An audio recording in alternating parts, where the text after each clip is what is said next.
pull up the images in your head. All our presidents come into office looking so vigorous. Think about what they look like on Inauguration Day. And then we watch them. They grow grayer and grayer. I may not be the youngest candidate in this race, but I have one big advantage. I've been coloring my hair for years. As if on cue, we now have that simmering indicator. There are challengers to Hillary Clinton. Bernie Sanders is out there setting some traps. Martin O'Malley is tuning up. Carly Fiorina is lurking in the weeds from the other side of the political fence. And not a day goes by that political challengers and potential challengers on that right are looking for that smoking gun.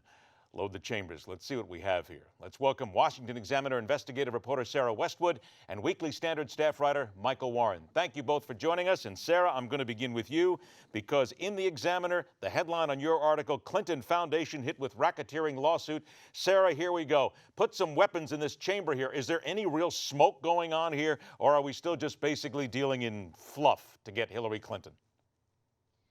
Well, for a lot of Clinton supporters, until we have the documentary equivalent of the blue dress, they're going to sort of dismiss all of this as a right-wing witch hunt.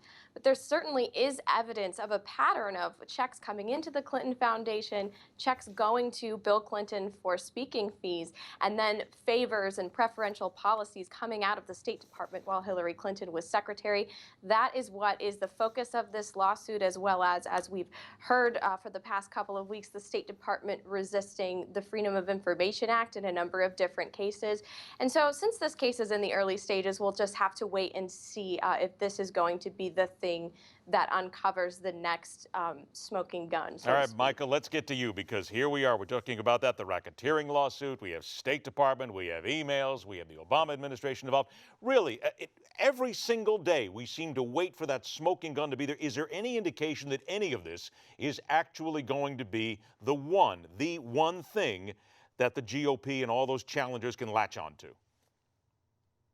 Well, let's back up a little bit. I think there is actually an opportunity here before the GOP gets involved in the general election in the Democratic primary. You got to wonder, with all these drip things happening, if somebody, not Bernie Sanders, probably not even Martin O'Malley, who's supposed to get in the race this weekend, but somebody like Elizabeth Warren, somebody who really excites the base of the Democratic Party, doesn't look at the field in a couple months, see this drip of scandal keep coming out, stories like Sarah's coming out every week, it seems like. Michael, do you really think, though, Elizabeth Warren will get involved? Because say, you know what, Elizabeth I'll Warren jump in has here said, and run myself. Elizabeth Warren has said many times she's not going to get involved. Can't we just finally put this one to bed here? Because it would seem as if you've got Sanders, who likely is just going to be there to make trouble, but a guy like Martin O'Malley who actually could get it done. Elizabeth Warren is yesterday's news, isn't she?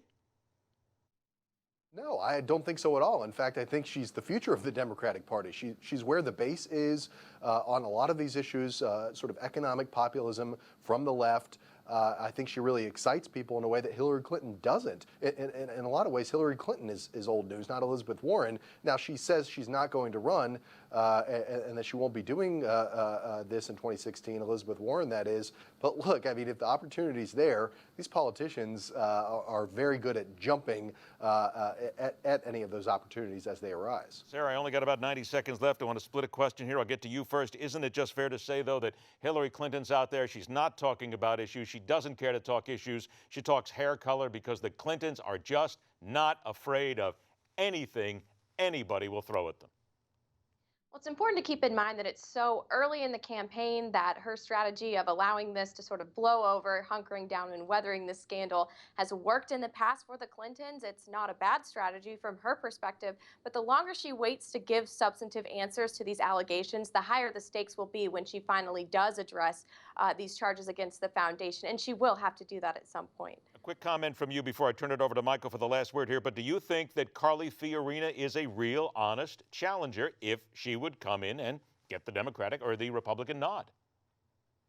Well, she certainly does a good job of highlighting some of Hillary Clinton's flaws when it comes to crony capitalism, when it comes to being a Washington insider. If anything, Carly Fiorina's candidacy shines a harsher light on those weaknesses. All right, Michael, I throw it to you because I know that you followed Hillary Clinton, Carly Fiorina, and they both faced off in South Carolina. Really, is she got anything there that can get her traction? Oh, I've seen Carly Fiorina in New Hampshire. I've interviewed her there and at some various confabs. She's the smartest person in the race, I think, by far, on either side of the aisle. She's a ferocious fighter, and she's really the only one who's kind of sticking it to Hillary Clinton and saying, look, these are problematic things that she's got going on here. You can't attack me for saying that these are sexist attacks. I think she's got something.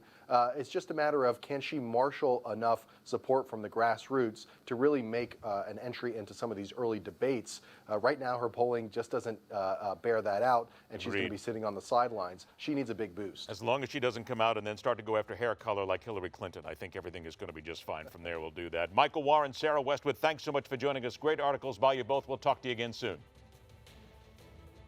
Thanks, Ed. All right, everybody, stay with us. The fastest 60 minutes in news continues.